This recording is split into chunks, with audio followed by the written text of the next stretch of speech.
Phone ही कर दिया होता। हुआ क्या? अंकल पहले अस्थमा का अटैक हुआ,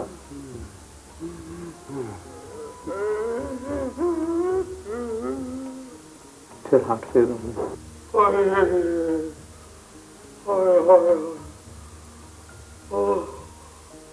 बेटी के दुख का कोई भी नाम रख लो, हार्ट अटैक, दिमाग की बीमारी।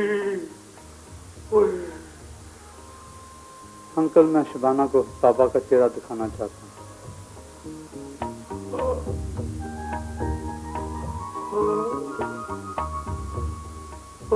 रहमत खां, जो अल्लाह की रहमत से दूर ही रहा। एकदम बता दिया मुझे। चलो चलो मैं तुम्हारे साथ चलता हूँ।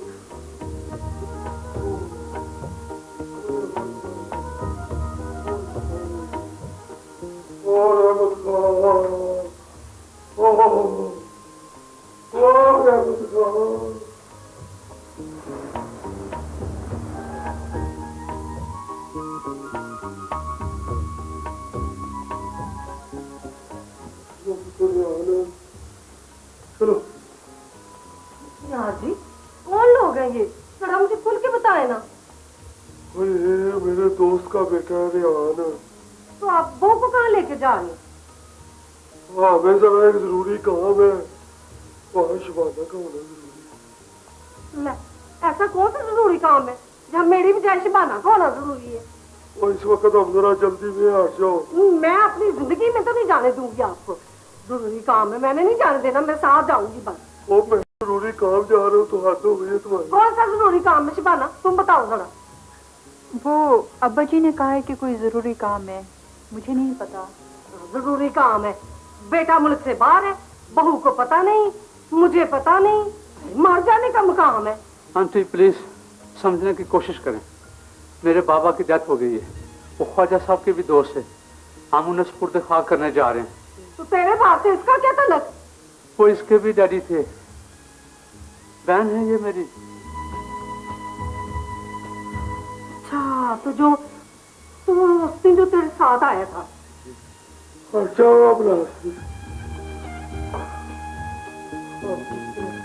चले गए और हम तैयार बैठे। और जिस तरह रेलगाड़ी से मुसाफिर उतरने के लिए आहिस्ता आहिस्ता दरवाजे के करीब आते हैं, उसी तरह हम भी दरवाजे के आहिस्ता आहिस्ता करीब जा रहे हैं। यार अहमद को बहुत हुए 10 रोज गुजर गए। हाँ खासा रहमत तो चला ही गया यार। वैसे चला तो वो कई साल पहले गया था, पर यार ये मर जाना तो। सोए और मोए में यही फर्क होता है। सोया हुआ उठ जाता है, पर मोया हुआ। हाय हाय, किस्मत मार खा गई उसकी, वरना बंदा तो अच्छा था खाजा। वो खाजा यार मौका तो नहीं है, पर मैं सोच रहा था कि तुमसे इजाजत लेकर तुम्हारे दामाद को हल्का सा सबक सिखा दो। हल्का सा ना यार, दिमाग है मेरा। और इसलिए तो मैंने उसे कुछ कहा नहीं, वरना रहमत भी अब मर चुका है। और तुम्हारा दामाद समझता था, बल्कि समझता है कि जब मुझे पता चलेगा ना कि रहमत खां की बेटी तेरी बहू बन रही है, तो हमारी रिश्तेदारी नहीं हो सकेगी। और ये सब हो भी गया। और अब तुम्हारे दामाद को सबक सिखाना बाकी है खाजा, कि दुनिया में सिर्फ वही अक्लमंद पैदा नहीं हुआ।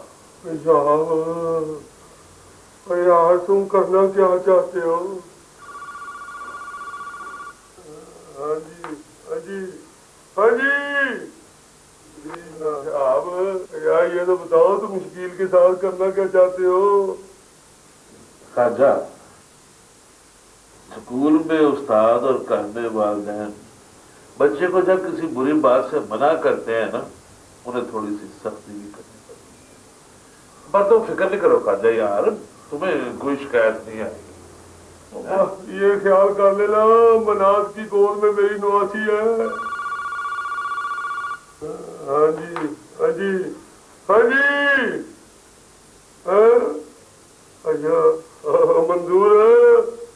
और चाची गुलाबी का फोन आया भाई। बहुत अच्छे।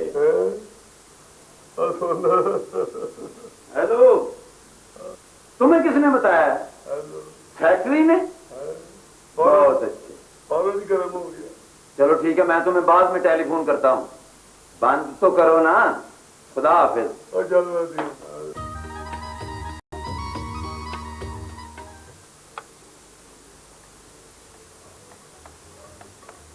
बहुत अच्छे भाई, यानी बच्चा छत पे गुड्डी उड़ा रहा था और पुलिस पकड़ने आ गई।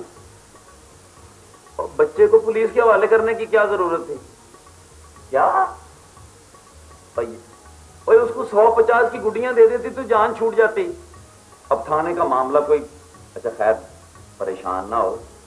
सुन रहा हूं मैं गूंगा या बहरा तो नहीं हूं। देखे ना, मैं सोच रही हूँ मैं बुरी हो गई हूँ, वक्त बदल गया है, ये जमाना बदल गया। तीनों बातें भी हो सकती हैं जी। बकवास ना कर, मैं अगर कह भी दूं तो तूने नहीं मानना।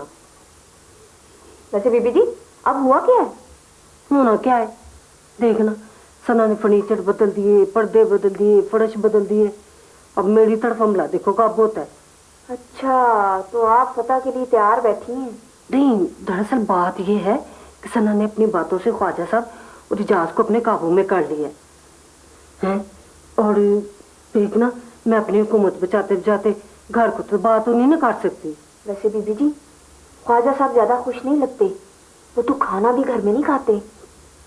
तुझे नहीं पता, खाना वो खुद बाजार से खाते हैं और मेरे लिए ले आते हैं। वो सना हमें डाइटिंग करा रही है। अच्छा, तभी मैं हैरान थी इतनी जल्दी मेरी बात कैसे मान ली गई। मैं अभी अंकल से बात करती हूँ। और ये कुछ छुप छुप कर बातें सुना को अच्छी बात तो नहीं है। और ये छुप छुप कर अनहेल्दी खाना खाना अच्छी बात है? सना बीबी सच कह रही हैं जी। चुप कर है, तू तो थाली का बैंगन होता है की नहीं होता। प्लीज आंटी मान लीजिए ना मेरी बात, मैं आपकी भलाई की तो बात कर रही हूँ। बदले ना अपनी आदतें और अंकल को भी राजी कर लें। ये तो तू ही है, इतने सूखे हुए लाख के साथ फिरती है। इंसान को जरा पारा गोरा होना चाहिए। वो सब ठीक है, लेकिन आप ही बताइए, इतने वजन के साथ आप जल्दी थक जाती हैं ना, और साथ साथ इतनी सारी बीमारियों का खतरा। अगर खाएंगे नहीं तो जिंदा कैसे रहेंगे? हाय मेरा इजाज, उसका तो मुंह इतना सा निकल आया, उसको तो मेरे सामने भी खाने की इजाजत नहीं है। देखिए आजी, मैं सिर्फ रिक्वेस्ट कर रही हूँ, किसी को मैंने फोर्स नहीं किया। और हाँ, कल अपने कमरे का तरफ फर्नीचर बाहर निकाल दीजिएगा। हाय, अब मेरी बारी भी आ गई है, मैं नहीं निकालने दूंगी अपना फर्नीचर। आजी, पुराना फर्नीचर जाएगा नहीं तो नया फर्नीचर कैसे आएगा? अच्छा हाँ, इसको यूँ देख लीजिए, कमरा हो या दिमाग हो, पुरानी चीजें और पुराने ख्यालात, पुरानी सोच जब तक जाएगी नहीं तो नए ख्यालात और नई चीजें कैसे आएंगी, है ना? कमरा और दिमाग दोनों तजुर्बे में एक साथ करने की कोशिश कर रही हूँ। Wish me luck. और आजी खुश रहा करें। क्या नाम है उसका? शिवाना बीबी। वो तो अपने भाई के मिलने की खुशी में अपने घर जाके बैठ गई है? वो आता है ना ख्वाजा मुमताज, तो मैं उसका तो बंदोबस्त करवाती हूँ। इजाज ख्वाजा साहब तो यही है, मुमताज ख्वाजा साहब के आने से पहले सना बीबी का कुछ इंतजाम कर लें ना। तू ये बता, तू मेरी तरफ है या सना की तरफ? बैंगन को थाली में रख देना तो वो जरूर जगह बदलेगा जब थाली हिलेगी। बदबख्त, तुझे पता ना मैं तुझे निकाल नहीं सकती, है ना? ये ले, फर मार। बीबी जी, ऐसी मौत मुझे रोज नहीं आ सकती।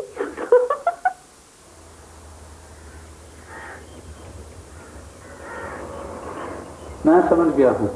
अच्छा, खुदा हाफिज, बाय।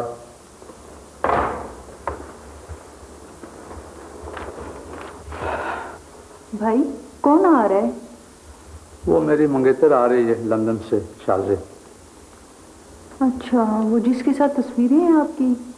पाकिस्तानी है, यहीं से गई हुई है। बाबा की मर्ग पे आ रही है।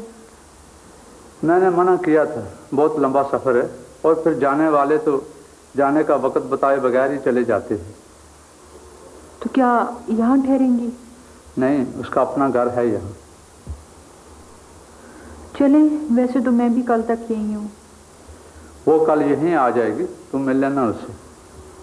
जी।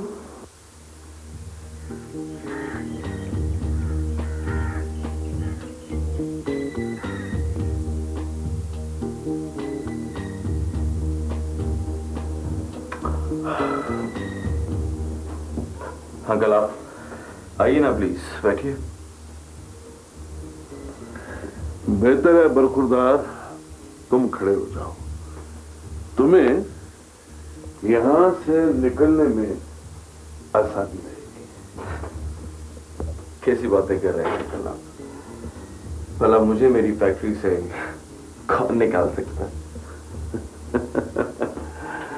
जिसकी फैक्ट्री है ना, वो निकाल सकता है। शायद आप भूल रहे हैं कि आपकी फैक्ट्री मेरे नाम कर चुकी।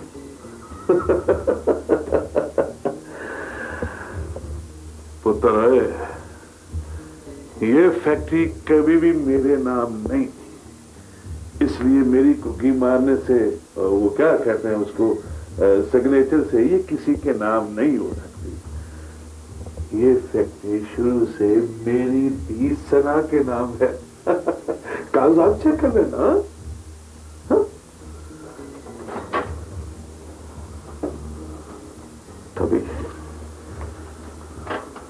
कभी बैंक लोन देने में प्रॉब्लम क्रिएट कर रहा था। और वो तुम्हारा शबाज फैन वाला बोर्ड है ना, वो उतरवा दिया मैंने फैक्ट्री से। हाँ, जाते जाते उसे भी साथ ले जाना, कभी ना कभी लोड पड़ जाती है उसकी। हम मन पर लोग इतने बेवकूफ नहीं होते जितना तुम हमें समझते हो। ये फैक्ट्री मैंने तुमसे डर के या तुमसे ब्लैकमेल होकर तुम्हारे नाम नहीं की, खाजे न्याज के मशवरे से तुम्हारे नाम की है।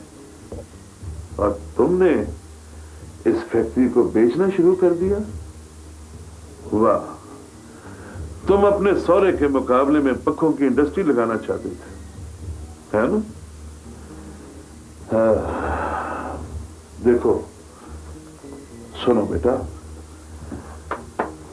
बना के रखते हैं हम बड़ों से, वरना मामले कभी कभी खराब भी हो जाते हैं।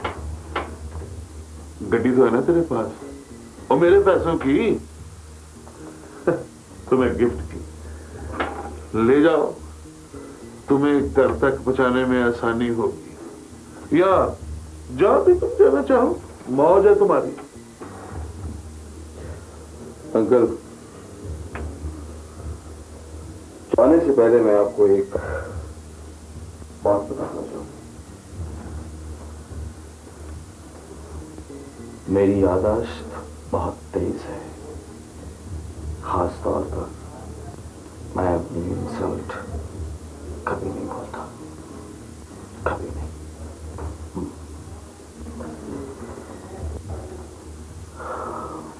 कभी नहीं। पुत्र, वक्त के साथ साथ इंसान को बहुत कुछ भूलना पड़ता है। कौन है जो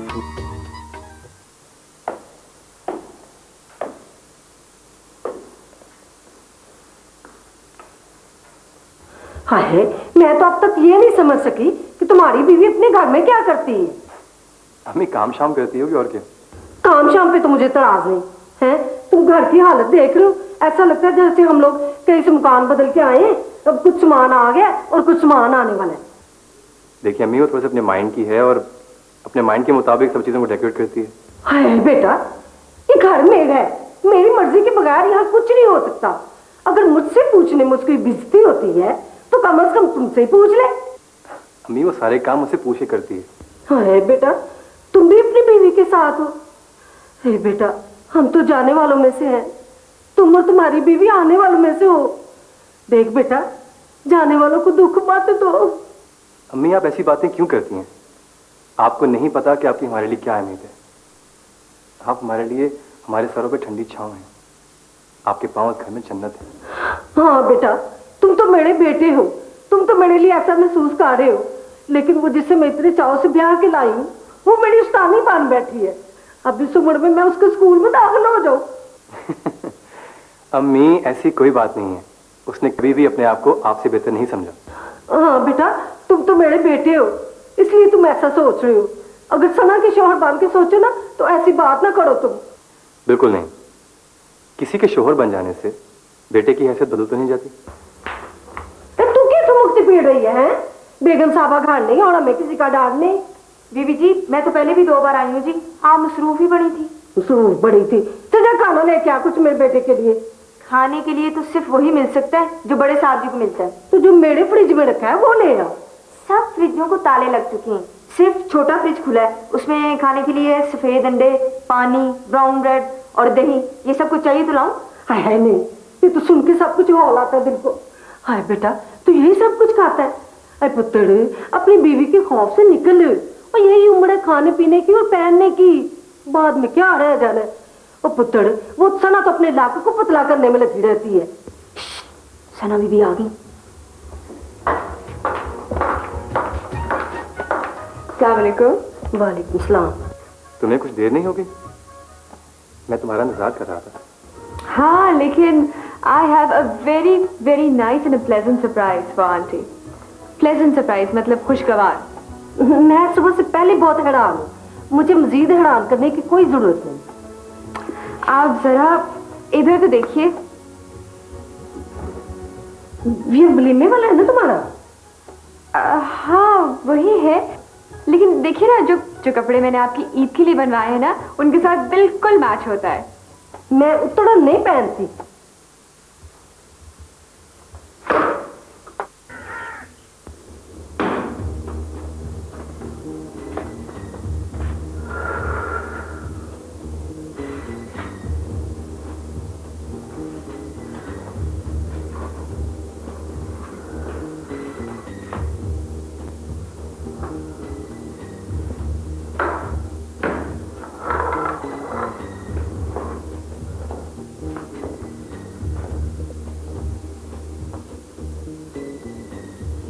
मेरा ख्याल है कि तुम गलती कर रहे हो।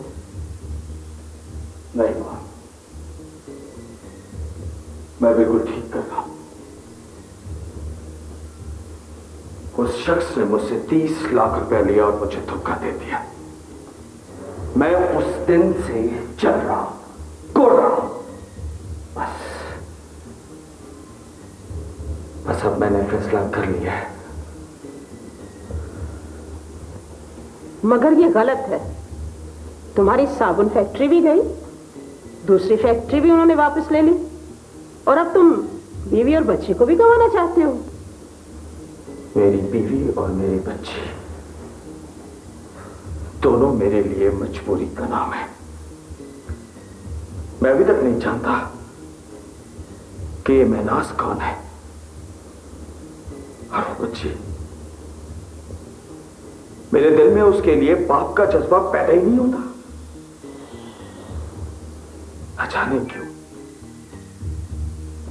न जाने क्यों वो दोनों अभी तक मेरे लिए अजनबी हैं। सब्र कर ले, थोड़ा सा सब्र कर ले, एक मर्तबा फिर सोच ले। और मेरे अंदर जो खून खौल रहा है उसका क्या करूं? आप जानती, मेरे पास गाड़ी में पेट्रोल डालने के पैसे नहीं हैं, और वैसे मैं करोड़पति सुसर का दामाद हूं। नहीं, करोड़पति नहीं, अरबपति सुसर का दामाद हूं। हाँ, मैं तो अरबपति सुसर का दामाद हूं और मेरे पास गाड़ी में पेट्रोल डालने के पैसे नहीं हैं। तुम्हें कई बार समझाया है कि ठंडा करके खाते हैं, वरना उंगलियां तो जलती हैं, जुबान और मुंह भी जल जाते हैं। नहीं मां, मैं अब और सब्र नहीं कर सकता, वरना मेरी दिमाग की रगें फट जाएंगी। मैं मनाज को उसके घर भेज देती हूँ। तू जरा सोच ले, आराम कर ले। मनाज को तो किसी वक्त भी छोड़ा जा सकता है।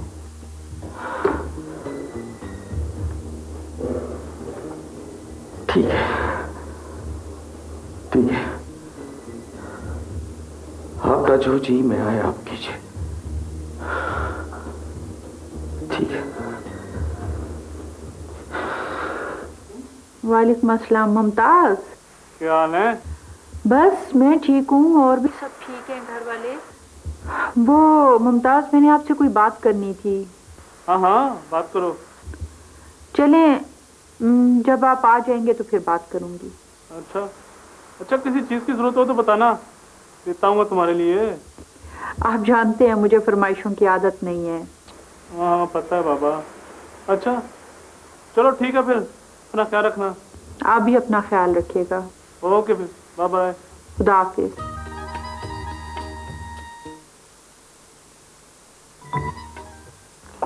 हमारे जमाने में तो रिवाज था, पहला बच्चा मैके में होता था।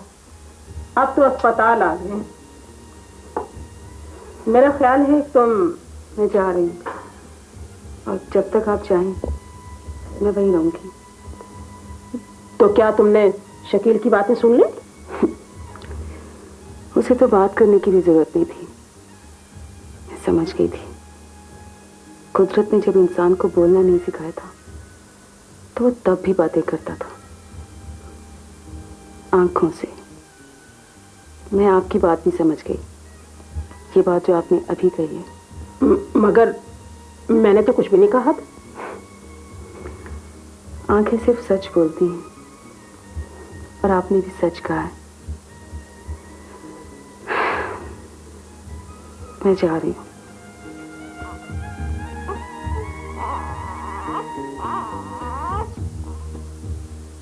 जिस तरह हम कमरे में मच्छर भगाने के लिए मैट लगाते हैं, उसका धुआं फैलता है, हम मच्छर से महफूज हो जाते हैं, उसी तरह उस घर में नफरत का मैट चलता है हमें, और उसके धुएं में मोहब्बत, सुकून और अपना ये सांस नहीं ले सकते। मैंने अपने आप को नहीं बचाया तो शायद सारी उम्र बचा भी ना पाती। मगर अपनी बच्ची के लिए जो नफरत भरी फिजा से बाहर निकलना था, उसका तो तुम ही घुट जाता। पुत्र मनाज, हमें माफ कर दे पुत्र। तुमने भी दुनिया में देखा ही क्या है। बस हमसे गलती हो गई, हमने जल्दी की। माफ कर दे पुत्र। अम्मी, मुझे शर्मिंदा ना करें। आपने जो कुछ भी किया वो मेरी भलाई के लिए किया, लेकिन बच्चों की तकदीर को सुनहरा या रुपीला करना वालिदैन के बस में नहीं होता। पुत्र, मैं तेरी ये वीरान आंखें नहीं देख सकती। मैं तुझे हंसता खेलता देखना चाहती हूँ। तू इस घर में वापस आ जा, उसी तरह जैसे गई थी यहाँ से।